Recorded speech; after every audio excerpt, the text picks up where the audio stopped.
তোকেও heart attack দিয়ে ছাড়বো নি একদিন। সব ঠিক আছে রে। আরে একটু ঘষা, আমি তো অনেক স্ট্রং। গালিব কথা শেষ করার আগেই তার চোখ দুটো নিস্তেজ হয়ে গেল। একটা নিঃশব্দ ঝড় নামলো মুহূর্তেই। গালিব। নীলায় চোখের পলক ফেলতে না ফেলতেই টের পেল গালিব তার বুকে মাথা রেখে নিথর হয়ে পড়েছে। দোস্ত, দোস্ত, কি করছিস তুই? গালিব। রাজ দ্রুত ঝুঁকে এসে গালিবের নাকের কাছে হাত রাখল। কয়েক সেকেন্ডের নিস্তব্ধতা, তারপর ফিসফিস করে বলল, নিঃশ্বাস চলছে, কিন্তু খুব হালকা। মাথার পেছনে থেকে রক্ত অনেক বেশি বের হচ্ছে। আর দেরি করা যাবে না, চলো এখনই হসপিটালে।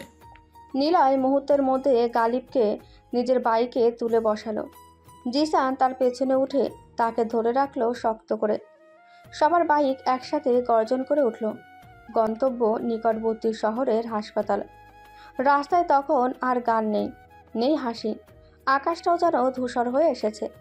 চারটে বাইক একসাথে ছুটছে, জীবন আর মৃত্যুর মাঝখানে। কেউই কিছু বলছে না, চোখে ভয় আর মুখে দোয়া। তুই ঠিক হবি দোস্ত, আমরা তোর কিচ্ছু হইতে দেব না। সবাই দ্রুত বাইক চালিয়ে হসপিটালে নিয়ে গেল। হাসপাতালের ইমার্জেন্সি ইউনিটের সামনে পায়ে পায়ে হেঁটে চলছিল জিসান। তার শার্টে এখনও গালিবের রক্ত লেগে আছে। ভেতরে ডাক্তাররা যুদ্ধ করছে, গালিবকে ফিরিয়ে আনার যুদ্ধ। পকেট থেকে ফোন বের করলো জিসান, হাতে কাঁপন, গলায় কান্না।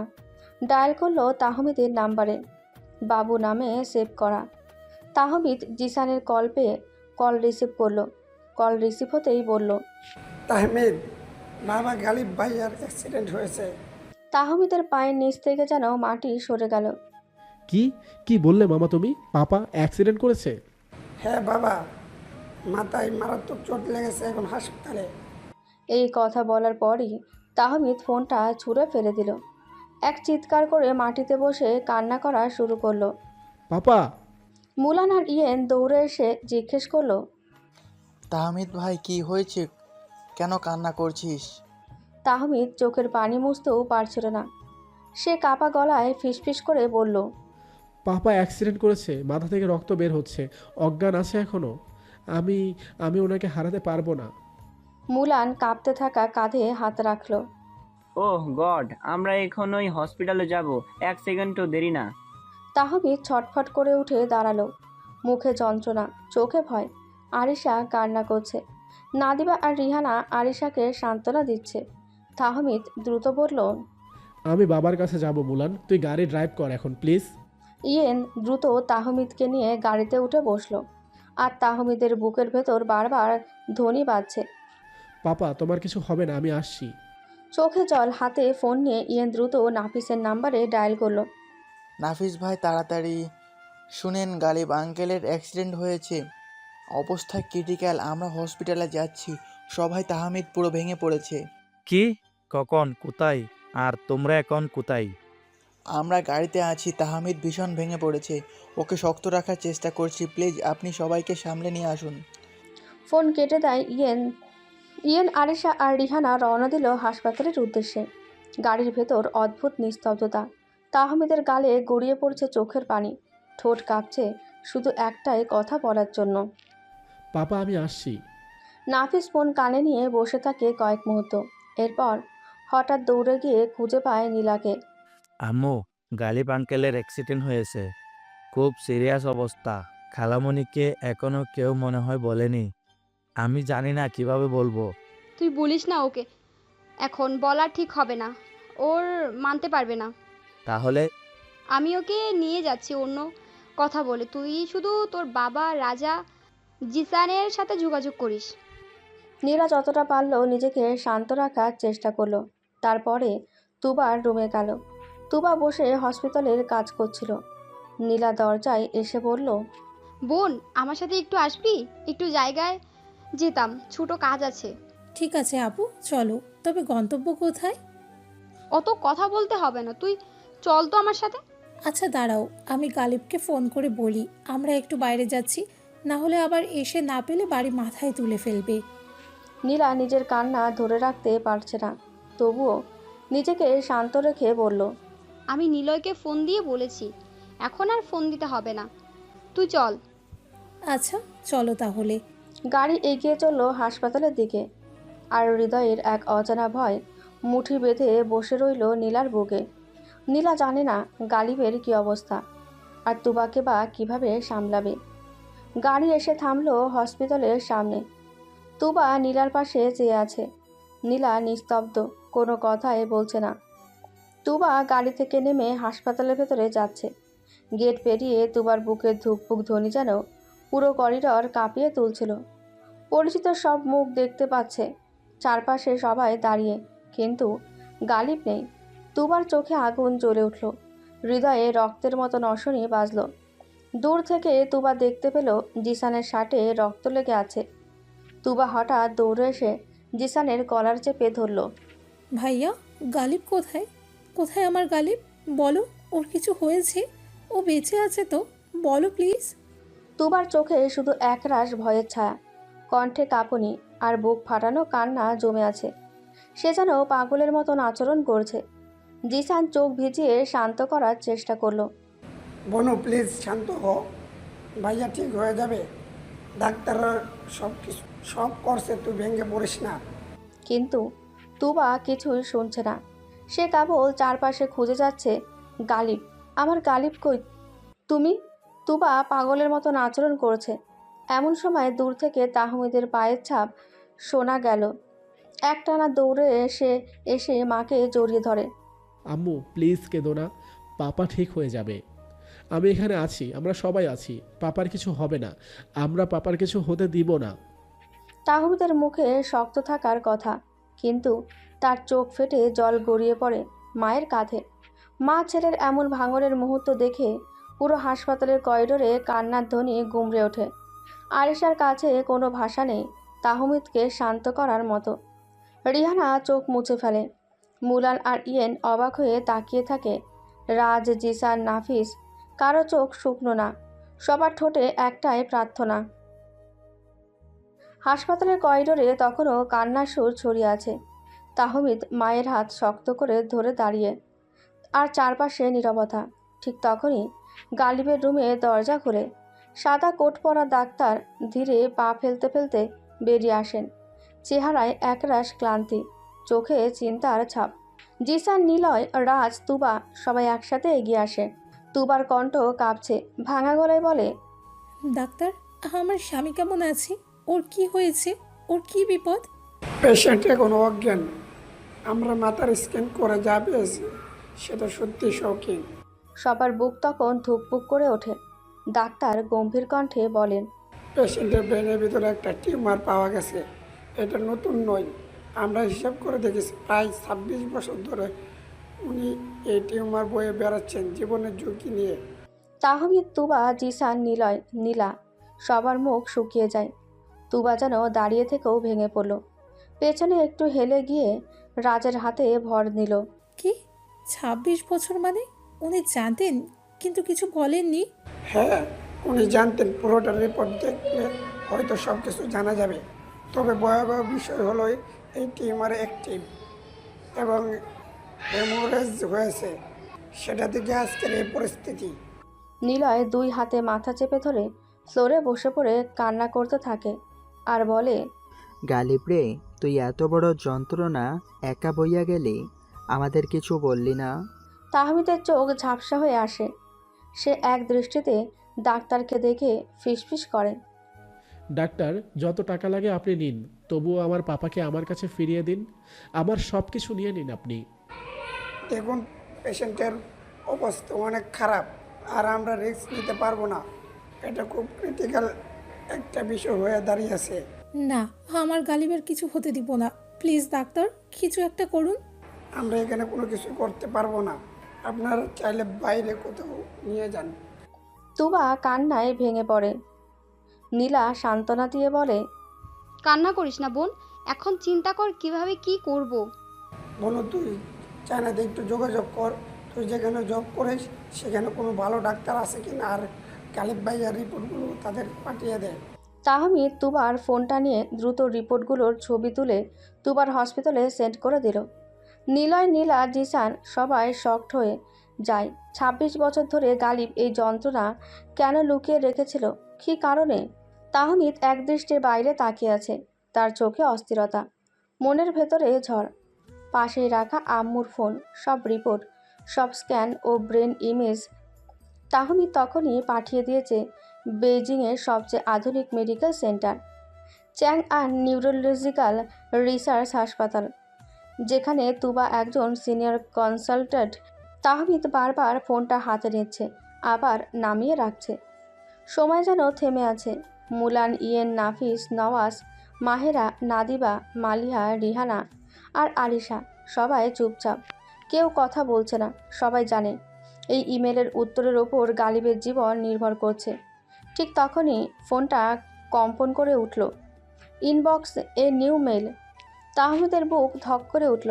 সে দ্রুত মেলটা খুলল। তুবার নামে এসেছে, হাসপাতালের অফিসিয়াল মেল অ্যাড্রেস থেকে, তুবার নিজের ইউনিট থেকেই পাঠানো। রোগীর অবস্থা ও সম্ভাব্য চিকিৎসা পরিকল্পনা। প্রিয় ডাক্তার তুবা, আপনার প্রেরিত মস্তিষ্কের MRI ও অন্যান্য রিপোর্ট পর্যালোচনা করে আমাদের স্পেশালিস্ট টিম নিশ্চিত হয়েছে যে রোগীর মাথায় দীর্ঘস্থায়ী এক ধরনের ব্রেন টিউমার রয়েছে, যা ধীরে ধীরে নার্ভ ও মস্তিষ্কের অভ্যন্তরীণ অংশে চাপ সৃষ্টি করছে। চিকিৎসা সম্ভব হবে, তবে এটি অত্যন্ত ঝুঁকিপূর্ণ এবং জটিল একটি অপারেশন।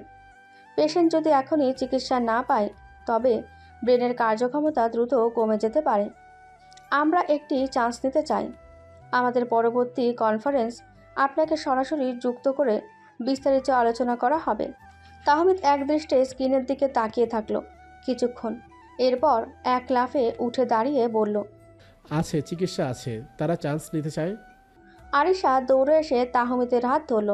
সত্যি মামাকে বাঁচানো যাবে? তাহমিদ এবার মাথা নিচু করে বলল, এই চান্সটাই শেষ ভরসা।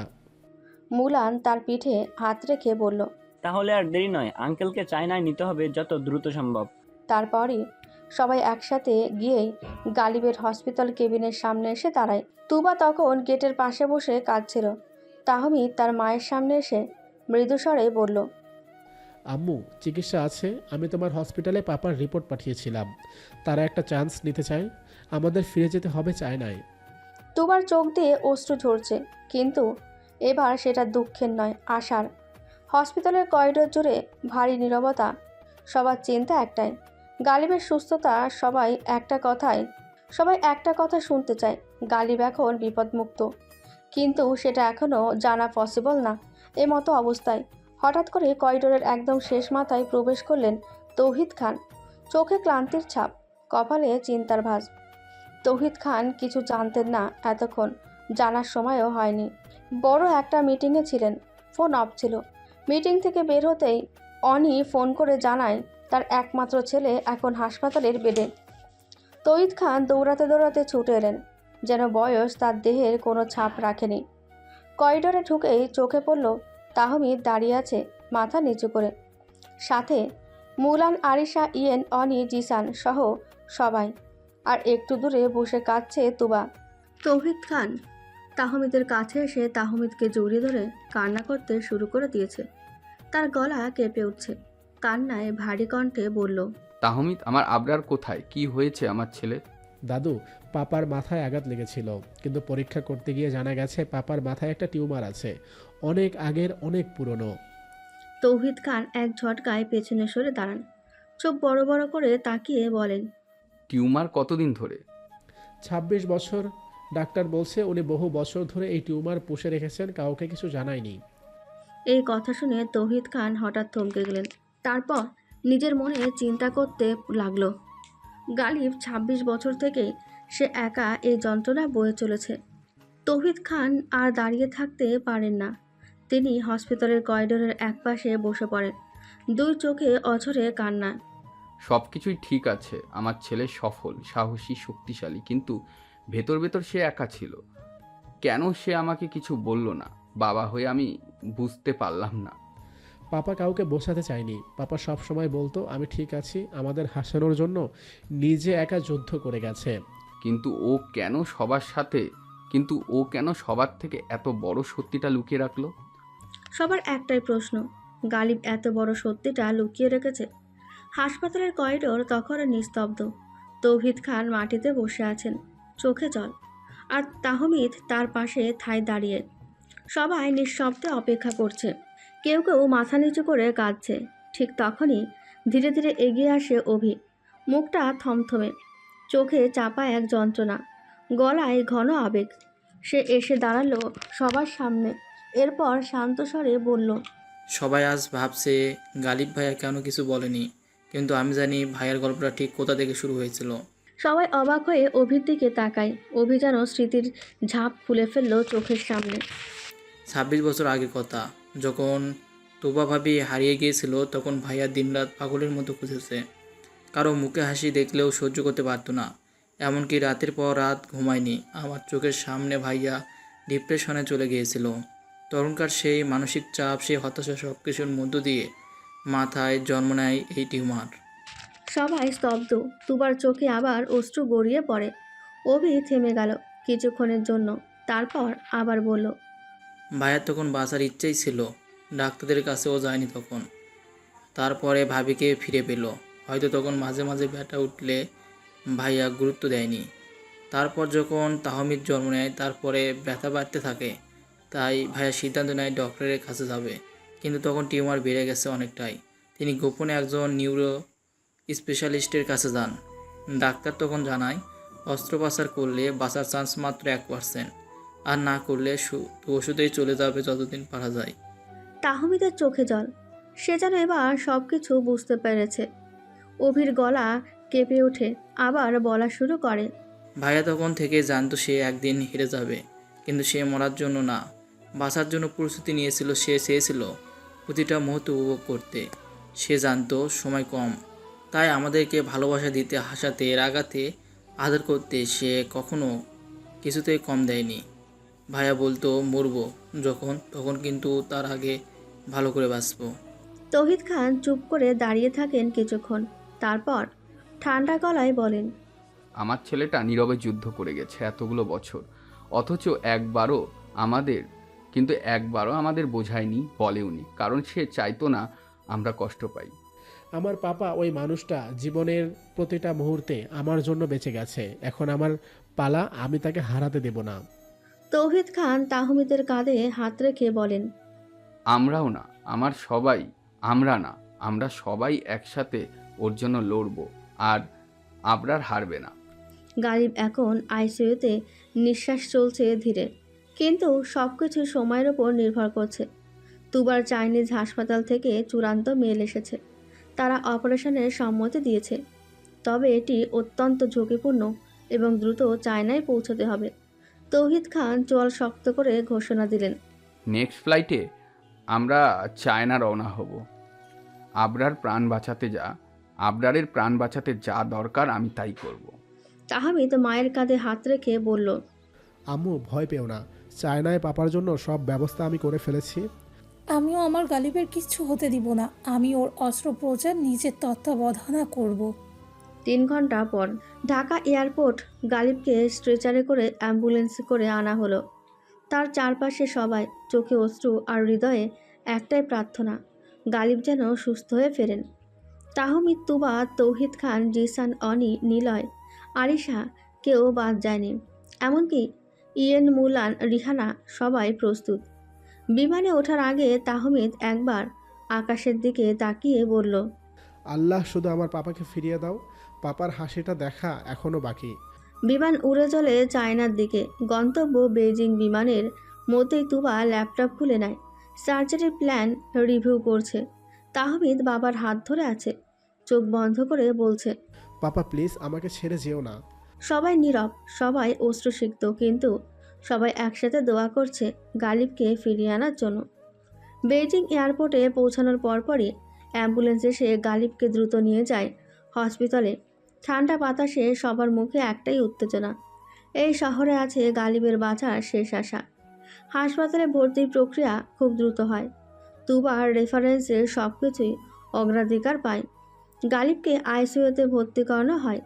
শুরু হয় প্রাথমিক পরীক্ষা নিরীক্ষা। তৌহিদ খান, তুবা ও তাহমিদকে নিয়ে হাসপাতালের কনফারেন্স রুমে ডাক পড়ে।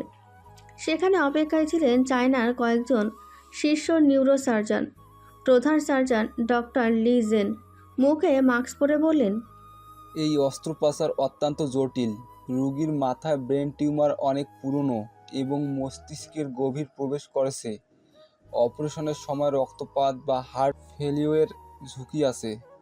তাহমিদ তৌহিদ খান আটকে ওঠে। তাহমিদের চোখ বেয়ে পানি ঝরতে থাকে, কিন্তু এটা ছাড়া উপায় নেই। তাই তাহমিদ লি জেনকে বলে, আমাদের এখন কি করতে হবে বলুন? ডক্টর লি জেন তাকালেন সামনে টেবিলের ওপর রাখা একটি ফাইলের দিকে। এই অপারেশনের আগে আপনাদের তিনজন, তৌহিদ খান, তাহমিদ খান এবং ডক্টর টুবা, এই চুক্তিপত্রে স্বাক্ষর করতে হবে। এতে লেখা আছে অপারেশনের সময় যদি রোগী মারা যায় তাহলে হাসপাতাল বা ডাক্তারদের কোনো দায় থাকবে না। তুবা ফাইল তুলে নিল, চোখ বেয়ে পানি গড়িয়ে পড়ল, কণ্ঠ ছিল দৃঢ়। আমি ওর লিটল বার্ড, ও আমার হাজবেন্ড। আমি জানি ওর শরীর কেমন, আর আমি জানি ও বাঁচবে। তৌহিদ খান কলম হাতে নিয়ে থরথর করে বললেন, এই কলম দিয়ে আমি আমার ছেলের জন্য দোয়া লিখেছি। আপনার ফিরবে ইনশাল্লাহ। সব শেষে তাহমিদ চুপচাপ কলম হাতে নেয়, চোখের কোণে পানি, ঠোঁটে ফিসফিস করে বলল, তুমি মরবে না পাপা, তুমি আবার আমার মাথায় হাত রাখবে, আমার ছায়া হয়ে আমার পাশে থাকবে। তিনজন একে একে সই করে দিল সেই চুক্তিতে, যেখানে লেখা ছিল, we accept all consequence in hope of saving the life we love. বাইরে আলিশা, নিলয়, জিসান, অনি, ইয়েন, মুলান, রিহানা সবাই বসে আছে নিঃশব্দে, কেউ কিছুই বলছে না, কিন্তু সবার ভেতরে চলছে একটা প্রার্থনার যুদ্ধ। ফাইনাল ডিসিশনের পরে ডক্টর লিজেন বাইরে এসে জানায়, অপারেশন শুরু হবে সকাল 7টায়। রাত গভীর, বেইজিং শহর নিস্তব্ধ, অথচ হসপিটালের চতুর্থ তলার একটি করিডোর যেন থেমে আছে সময়ের বাঁকে। গালিব এখন আইসিইউতে, সবাই দরজায় সেই কাজ দিয়ে বারবার দেখছে। তাহমিদ সবার থেকে একটু দূরে হাসপাতালের ছাদে উঠে গেছে একা, কাঁধে চাদর জড়ানো, চোখ দুটি লাল হয়ে ফুলে গেছে কান্নায়। হাত তুলে আকাশের দিকে তাকিয়ে বলে ওঠে, আল্লাহ, তুমি তো জানো আমি কেমন ছেলে। আমি অনেকবার ভুল করেছি, অবাধ্য হয়েছি, কিন্তু আজ আমি কিছু চাই না, শুধু আমার পাপাকে চাই। আমার পাপা, আমার জানের পাপা, তুমি ফিরিয়ে দাও আমার কাছে। আমি কিচ্ছু চাই না, শুধু আমার পাপার হাতটা মাথায় চাই। হঠাৎ করে তাহমিদের কণ্ঠ ভেঙে যায়, হাঁটু ভাঁজ করে বসে পড়ে ছাদের মেঝেতে, মাথা নিচু করে কাঁদতে কাঁদতে ফিসফিসিয়ে বলে, আল্লাহ, তুমি পাপাকে ফিরিয়ে দাও প্লিজ। হাওয়ার ঝাপটায় তাহমিদের গালে ভেসে আসে ঠান্ডা বাতাস, যেন আল্লাহ নিজের ছায়া পাঠিয়ে বলছেন, তুমি দোয়া করো, আমি দেখছি তোমার কান্না। ছাদের এক কোণায় এসে দাঁড়িয়েছিল মুলান আর ইয়েন। তারা কিছু বলছিল না, শুধু দাঁড়িয়েছিল, যেন জানে এই মুহূর্তে তাদের বন্ধুকে একা থাকতে দিতে হবে আল্লাহর সাথে কথা বলার জন্য।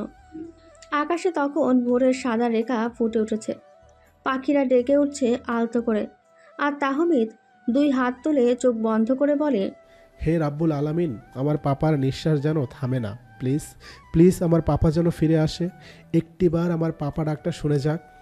তাহমিদের এই অস্থিরতা ইয়েন আর মুলানকেও কান্না করতে বাধ্য করে। আর 2 ঘন্টা পরে অপারেশন শুরু হবে। ভোর 5টা বাজে। তাহমিদ পেছনে ঘুরে দেখে মুলান আর ইয়েন দাঁড়িয়ে কান্না করছে।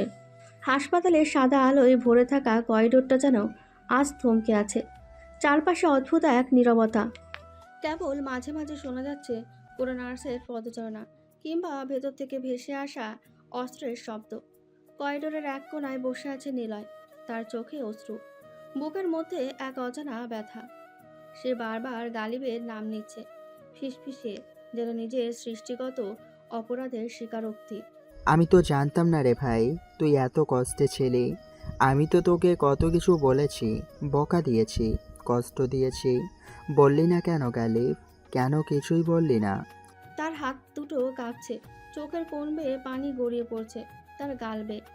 মনে পড়ে যাচ্ছে সেই দিনের কথা, যখন গালিব দেরি করে আসায় রেগে গিয়ে নিলয় বলেছিল, তোর একটুও সমজ্ঞান নেই, সব কিছুতেই সিরিয়াসনেসের অভাব। আস্তে সে শব্দগুলো বুকের কাটার মতো বিঁধছে। তুই কি আমাদের ছেড়ে চলে যাবি গালিব? না রে, তুই যেতে পারিস না।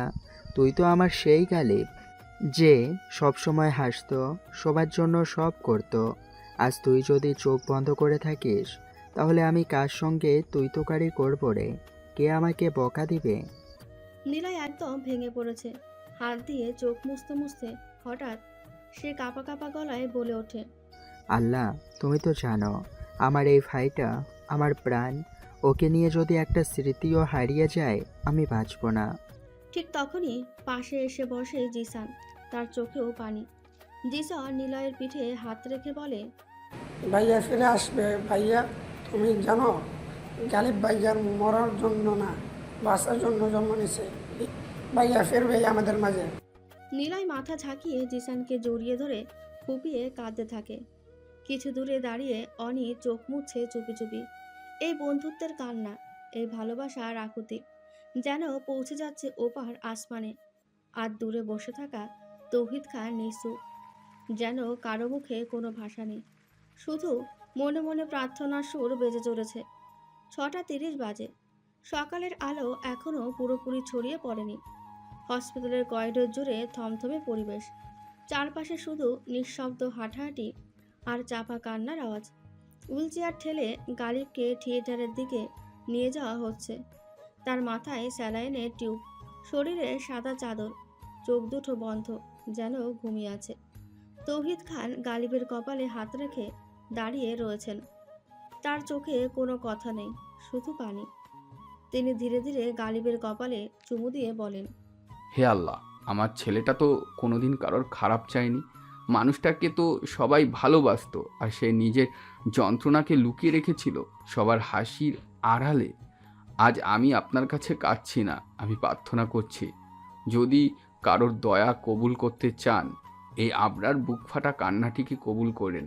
আমার ছেলেটাকে ফিরিয়ে দেন আল্লাহ। আমি কিচ্ছু চাই না, শুধু আমার ছেলের প্রাণ ফিরে পেতে চাই। তৌহিদ খানের চোখ থেকে চশমা খুলে পড়ে যায়।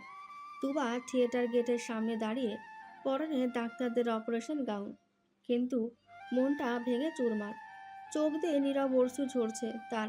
সেই আত্মবিশ্বাসী মুখখানা আজ ক্লান্ত, ভয়াবহ দুশ্চিন্তায় ভারী। তাহমিদ দাঁড়িয়ে আছে পেছনে। গালিবকে এক ঝলক দেখেই চোখ সরিয়ে নিতে পারছে না। তার মুখে শোক, গলায় কাঁপা কাঁপা আওয়াজ। পাপা প্লিজ চলে যেও না, একবার শুধু ফিরে এসো। আমায় একটা বার বলে যাও তুমি আমার জন্য প্রাউড ফিল করছো। আমি অপেক্ষা করব তোমার সেই কথার জন্য। জিসান একদম চুপচাপ। সে তুবার মাথায় হাত রেখে বলে, বোন, তুই পারবি, তোকে পারতেই হবে। ওকে তুই ছাড়া কেউ বাঁচাতে পারবে না। অনি আর আরিশা এক পাশে দাঁড়িয়ে চোখ মুছছে। আরিশার মুখে কোনো শব্দ নেই, শুধু দুই হাত তুলে সে প্রার্থনা করছে। যিনি মা বাবাহীন শিশুদেরও রক্ষা করেন, যিনি সবার খুশি দেখতে চান, তার পরিবারকে নিশ্চয়ই আল্লাহ নিরাশ করবেন না। দয়া করে আমার মামাকে ফিরিয়ে দিন। গালিবকে থিয়েটারের ভেতরে নেওয়া হয়। গেট বন্ধ হয়ে যায়। সবার হৃৎপিণ্ড তখন একসাথে থেমে আছে, যেন কিছুক্ষণ পর ভেতর থেকে ডাক আসে, তুবা ডাক্তার তাড়াতাড়ি ভেতরে ঢুকুন, অপারেশন শুরু করতে হবে। তুবা চোখ মুছে ভেতরে প্রবেশ করে। দোয়ার পর দোয়া, নিঃশ্বাসের পর নিঃশ্বাস। আজ সময়ের সাথে যুদ্ধ, জীবনের সাথে এক অসম লড়াই শুরু হলো। হঠাৎ অপারেশন থিয়েটারের দরজার ঠিক বাইরে সবাই চোখ মুছে চুপ করে বসে আছে। সময় যেন চলেও না। ঘড়ির কাঁটা টিকটিক করে শোনালেও কারো কানে ঢোকে না। সবাই ভেতর থেকে একটি দরজা খুলে যাওয়ার শব্দ শুনতে চায় কারো কণ্ঠে ভরসার বার্তা। কিন্তু তার আগেই একটি মন ভাঙা পা টিপে টিপে এগিয়ে আসে। নীরায় হাতে গালিবের প্রিয় ঘড়িটা নিয়ে এসেছে। সেই ঘড়িটা যেটা গালিব বলেছিল, এটা আমার স্টাইলের প্রাণ। নীরায় চোখ দিয়ে অশ্রু মুছতে মুছতে থিয়েটার গেটের সামনে এসে দাঁড়ায়। নার্সরা বাধা দিতে গেলেই তৌহিদ খান নিজেই বলে, ওকে যেতে দাও, ও ওর ভাইয়ের মতন। ডাক্তার লিজেন থিয়েটার থেকে বেরিয়ে এসে একবার মাথা নেড়ে বলবেন, ইউ হ্যাভ 1 মিনিট। নিলয় নিঃশ্বাস চেপে ধীরে ধীরে গেট দিয়ে ভেতরে প্রবেশ করে। অপারেশন টেবিলের পাশে দাঁড়িয়ে শ্বাসনালীতে টিউব লাগানো অচেতন গালিব মনে হচ্ছে যেন শান্ত ঘুমে আচ্ছন্ন। নিলয় ধীরে ধীরে এগিয়ে যায়। গালিবের ডান হাতটা তুলে নেয় নিজের কাঁপা কাঁপা হাতে।